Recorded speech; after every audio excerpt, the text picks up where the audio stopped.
বানিয়ে নিলাম ভীষণ স্বাদের লইটা মাছের ফিশ ফ্রাই। দেখতে যেমন লোভনীয়, খেতেও ভীষণ টেস্টি। একটি বাটিতে ধনিয়া পাতা কুচি, তার সাথে বেশ কিছুটা সয়া সস নিয়ে বেশ কিছুক্ষণ চটকিয়ে নেব। চটকানো শেষ হয়ে 1 চামচ আদা বাটা, 1 চামচ রসুন বাটা, মরিচ গুঁড়ো, হলুদ গুঁড়ো, ধনিয়া গুঁড়ো আর কিছুটা মাছের মশলা দিয়ে তার সাথে একটু লবণ, লেবুর রস দিয়ে ভালো করে মেখে নেব। ভালো করে মাখানো শেষ হয়ে গেলে আগে থেকে কেটে ধুয়ে রাখা লইটা মাছগুলো মশলার মধ্যে দিয়ে মেখে রাখবো। মাখানো শেষ হয়ে গেলে দেখেন এমন হবে। এবার অপর একটি বাটিতে ময়দা, মরিচ গুঁড়ো, ধনিয়া গুঁড়ো দিয়ে খুব ভালো করে মিশিয়ে নেব।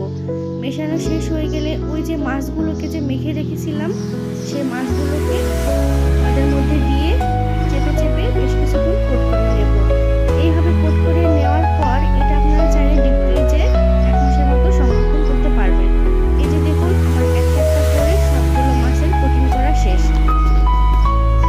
একটি ছোট কড়াইতে আমি তেল গরম করে নিয়েছি। একটা একটা করে মাছগুলো তার মধ্যে ছেড়ে দিয়ে বেশ কিছুক্ষণ এপিট ওপিট ভেজে নেব।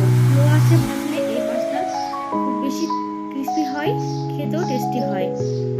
4 বার বা 3 বার যাই হোক ভাজার পরে এই যে আমাদের শেষ পর্যায়ে লইটা মাছের ফিশ ফ্রাই রেডি। ধন্যবাদ।